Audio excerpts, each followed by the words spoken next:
All right. Ready for a deep dive into a classic. Always up for a classic.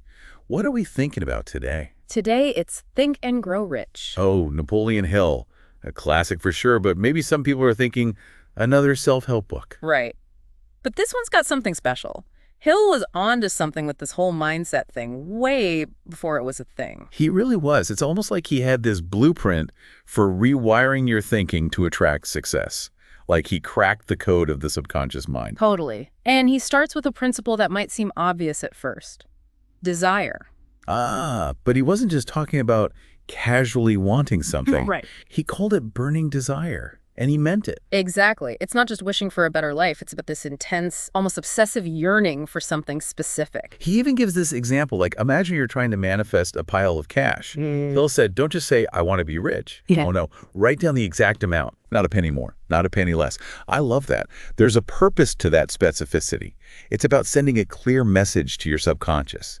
Makes it easier to attract those opportunities that really align with that goal. Like programming your internal GPS for wealth. Exactly. Yeah. But like all good things, there's a catch, isn't there? Always a catch. Hill was adamant about this. Achieving anything worthwhile requires sacrifice. He said, you got to ask yourself, what am I willing to give up to make this happen? Your time, comfort zone, maybe even some old habits. So visualize the reward, but be real about the effort. Precisely. No pain, no gain, right? Right. And that leads us to Hill's next principle. It's all about that internal foundation, faith. Okay, hold on. Before we go all religious on this. No, not religious. Yeah. Hill was thinking much more practically. Okay, I'm listening. What's faith got to do with getting what you want? It's about cultivating an unshakable belief in your ability to reach that goal, even if you're not there yet. Act as if success is a done deal. So fake it till you make it. Well, sort of. It's deeper than that. It's about shifting your internal dialogue from, I hope I succeed, to I am succeeding, even if it feels weird at first. It's like giving your subconscious a pep talk. Exactly. And speaking of talking to your mind, that brings us to autosuggestion. This one always sounds a bit woo-woo to me. I know, right? But it's rooted in how our brains work. Hill was all about the power of repeating your desired outcome. Plant those ideas right into your subconscious. Like those daily affirmations, I am strong, I am capable, that kind of thing. Exactly. Might seem cliche now, but he was on to something. By consistently feeding your mind those positive, goal-oriented statements, you override the limiting beliefs that hold you back. Rewiring the old patterns, replacing them with beliefs that support your vision. You got it. So we've got desire, faith, this autosuggestion thing. What else? Well, Hill knew that a winning mindset is crucial, but it's not enough on its own. You need fuel for that fire. And that fuel is... Specialized knowledge. So not just being a jack of all trades. Nope. Master of one. He believed that deep expertise in a specific field, that's what brings true success. General knowledge is helpful, but it won't get you to the top. Makes sense, especially today when everyone's trying to stand out. That niche expertise is what sets you apart. Exactly. It's about becoming the go-to authority in your field. And that doesn't happen overnight. It takes dedication, continuous learning, really digging deep. Okay, so we're building up our expertise, but how do we take all that knowledge and turn it into something truly innovative, something groundbreaking? That's where Hill's principle of imagination comes in. He saw it as the bridge between what you know and what you can achieve. It's the spark for true innovation. Imagination, sure, but how do you actually use it to create success? Well, he believed there were two types of imagination at work, synthetic and creative. Ooh, two types. This is getting interesting. Think of synthetic imagination like you're remixing a song. You're taking existing ideas, concepts, maybe even problems, and rearranging them in new ways, finding those hidden connections. Okay, so like taking the raw ingredients of knowledge and making something fresh and exciting. I like that. Exactly. Now, creative imagination, this is where it gets really interesting. It's about tapping into pure, raw creativity, coming up with something totally new. That's where those big breakthroughs come from. Yeah. But isn't that kind of creativity, isn't that reserved for, the geniuses? I think Hill would say we all have that potential within us.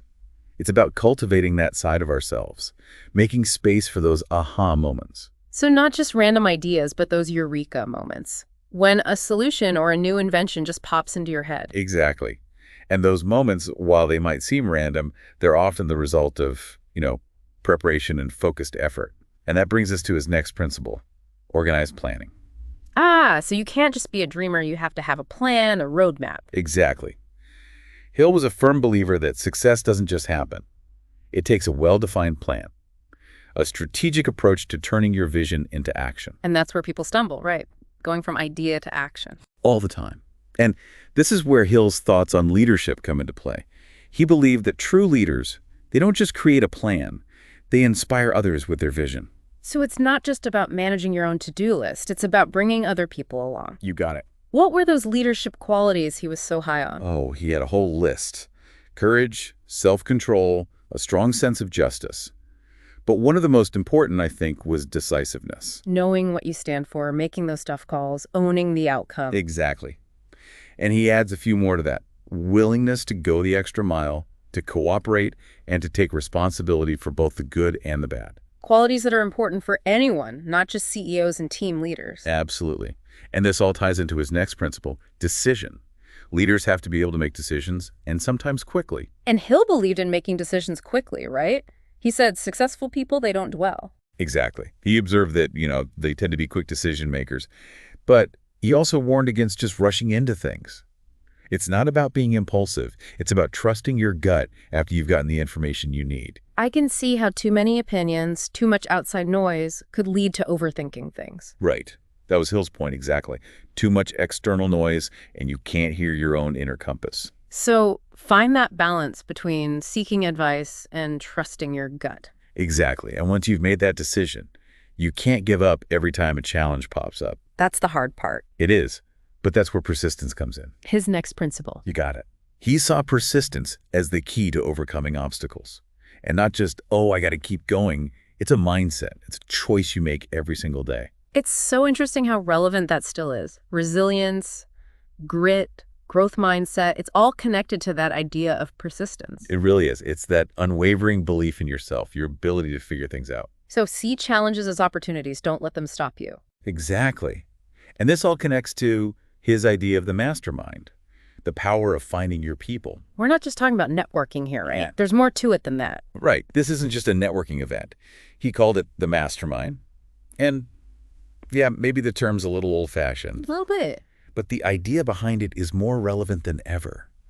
Think about the best teams you've ever seen. It's not just individual talent. It's that energy that happens when the right people connect. The whole is greater than the sum of its parts. Exactly. But the question is, how do you create that? Is it just finding people with the right skills? Or is it something more? That's the million-dollar question. He believed a true mastermind group needs more than just, shared goals. It's finding people who get you, who challenge you, who believe in you. Trust, respect, that willingness to support each other. Finding your tribe, the people who lift you up. But how do our listeners actually do that? Find their own mastermind? That is a great question. Start with yourself. What are your goals? What are your values? What kind of support do you need? What energy are you trying to attract? Once you have a sense of that, you can start looking for people who fit that vision. So maybe joining groups, going to events, even connecting with people online. All of that. And don't be afraid to put yourself out there. Let people know what you're passionate about. You never know who you'll meet. I love that. Be open to possibility. Exactly. The right people will show up. Now, we just talked about desire, faith, autosuggestion, specialized knowledge, imagination, planning, leadership, decision-making, persistence, and the mastermind. Catching our breath over here. That's a lot. And Hill still wasn't done. He had a couple more principles, and this is where things get really interesting. Definitely interesting. Hill wasn't afraid of unconventional ideas. Sex transmutation might be his most controversial, even today. Yeah, some listeners might be wondering what we're talking about, so break it down for us. What exactly did he mean by sex transmutation? Well, to put it delicately, Hill believed that sexual energy is a powerful force, and that rather than suppressing it, it could be, how should I say this, redirected. Okay, so less about denying natural desires and more about harnessing that energy, put it to good use. Exactly. Remember, Hill was writing in the early 1900s. Social norms were different then. A little bit. So while some of what he said might sound a bit old-fashioned now, I think what he was getting at was the power of desire and finding healthy ways to express it. Channeling that passion, that drive towards your goals. Precisely. He believed we have a limited amount of energy. And how we use that energy, well, that impacts what we can achieve. Yeah. He thought that if we could redirect our energy away from, well, purely physical pursuits, we could access this wellspring of creativity and focus.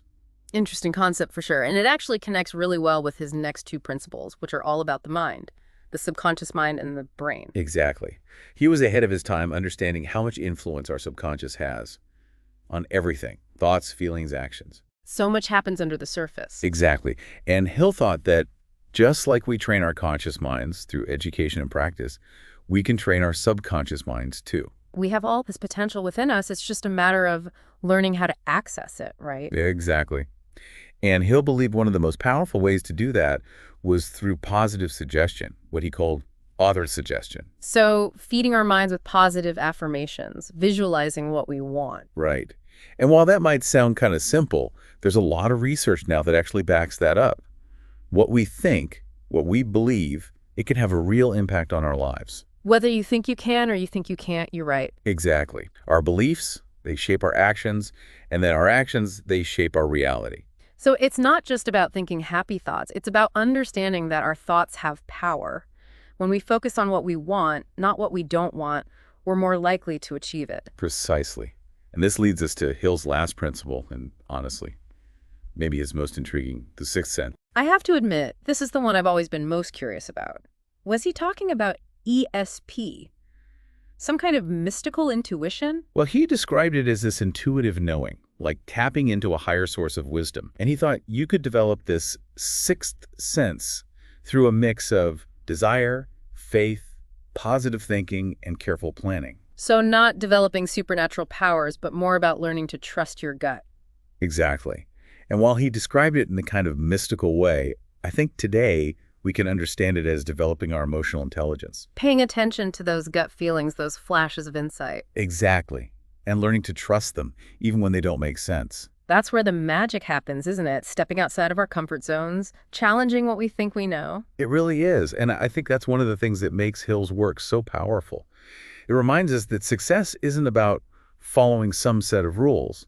It's about trusting ourselves, cultivating possibility, and knowing that we have the power to create the lives we want. It's about the journey. And on that note, I think it's time to wrap up our deep dive into Think and Grow Rich. Any final thoughts for our listeners before we go? Just this. Hill gave us this incredible blueprint for success, but the real magic, it happens when we take those principles and we make them our own. Experiment. Find what works for you, and never be afraid to shake things up a little. So well said. And to all of you listening, we hope this deep dive inspires you to tap into your own potential, to create a life that is truly extraordinary. Until next time, keep those minds curious, those hearts open, and those desires burning bright.